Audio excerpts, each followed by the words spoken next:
کہ من دیارکم اپنی بستیوں سے اپنوں کو نہ نکالو گے، ثم پھر اقرار تم نے اقرار کیا، وانتم اور تم تشہدون گواہ ہو۔ اس میں یہ ہے بتایا جا رہا ہے ایک دوسرے کا خون نہیں بہاؤ گے اور ایک دوسرے کو ان کے گھروں سے نہیں نکالو گے، کہ بجائے فرمایا کہ تم اپنے خون نہیں بہاؤ گے اور نہ اپنے آپ کو اپنے گھروں سے نکالو گے، کیونکہ امت مسلمہ کے افراد ایک جسم کی طرح ہیں، کسی بھی مسلم کا خون بہانا اپنا خون بہانا ہے۔ رسول اللہ صلی اللہ علیہ وآلہ وسلم نے فرمایا، جس کا ترجمہ یہ ہے، تمام مومن اپنی باہمی دوستی، ایک دوسرے پر رحم اور ایک دوسرے پر شفقت میں ایک جسم کی مانند ہیں۔ جب اس کا ایک عضو بیمار ہوتا ہے تو اس کی خاطر سارا عضو جو ہے اس کو تکلیف ہوتی ہے، سارا عضو تکلیف میں آ جاتا ہے اور سارا جسم بیدار رہتا ہے اور بخار میں مبتلا ہو جاتا ہے۔ نیز فرمایا، جس کا ترجمہ اصل یہ کیا گیا ہے، نمبر 3 دونوں آیتوں کا خلاصہ یہ ہے کہ ان سے 4 عہد لیے گئے تھے، نمبر 1 ایک دوسرے کا خون نہ بہانا، نمبر 2 ایک دوسرے کو گھروں سے نہ نکالنا، نمبر 3 ایک دوسرے کے خلاف مدد نہ کرنا، اور نمبر 4 قیدی کو فدیہ دے کر چھڑا لینا۔ مگر وہ صرف فدیہ پر عمل کرتے اور باقی 3 کی مخالفت کرتے اور بلا جھجک ان کا ارتکاب کرتے۔ تفصیل اس کی یہ ہے کہ مدینہ منورہ میں یہود کے 3 قبیلے تھے، بنو قنیقہ، بنو نذیر اور بنو قریظہ۔ یہ اہل کتاب تھے۔ مدینہ کے ہر عرب قبائل اوس اور خزرج بت پرست مشرک تھے، انہیں کسی آسمانی دین سے سروکار نہ تھا۔ یہود کے ان قبائل سے حلیفانہ تعلقات تھے۔ بنو قنیقہ اور بنو نذیر خزرج کے حلیف تھے اور بنو قریظہ اوس کے حلیف تھے۔ اوس اور خزرج کی آپس میں جنگ رہا کرتی تھی اور یہودی قبائل اس میں اپنے اپنے حلیف کا ساتھ دیتے اور مقابلے میں آنے والے مشرک قبیلے کے آدمیوں کے علاوہ ان کا ساتھ دینے والے اپنے یہودی بھائیوں کو بھی قتل کرتے، ان کے گھر بھی لوٹ لیتے۔ پھر جب لڑائی ختم ہوتی اور کچھ یہودی قید ہو کر غالب قبیلے کے پاس آتے تو غالب قبیلے کے حلیف یہودی خود ہی ان کا فدیہ دے کر انہیں چھڑوا دیتے اور کہتے کہ ہمیں اللہ کی کتاب کا حکم ہے کہ اپنے قیدی بھائیوں کو چھڑاؤ۔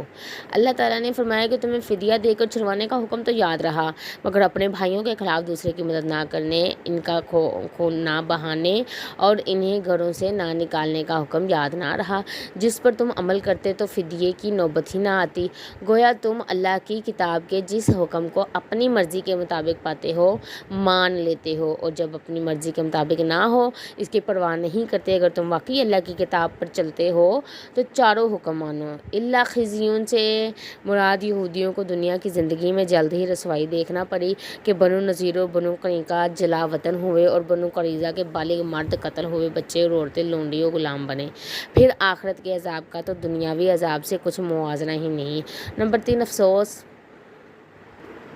اس وقت اکثر مسلمانوں کا حال بعینہ وہی ہو گیا ہے جو اہل کتاب کا تھا کہ انہوں نے اسلام کے اپنی مرضی کے چند احکام پر عمل کیا اور باقی کو بھلا دیا۔ مثلاً مسلمان خنزیر کا گوشت کھانا تو درکنار اس کا نام لینے سے بھی اجتناب کرتے ہیں، جبکہ سود اور انشورنس وغیرہ سے انہیں کچھ پرہیز نہیں، بلکہ ان کے کاروبار کی بنیاد ہی ان کاموں پر ہے۔ وہ قبلے کی طرف منہ کر کے پیشاب نہیں کرتے، مگر انہیں نماز سے کچھ سروکار نہیں۔ وہ جھٹکے والی مرغی جسے شرعی طریقے سے حلال نہ کیا گیا ہو کھانے سے یورپ اور امریکہ میں جا کر بھی اجتناب کرتے ہیں، مگر شراب اور حرام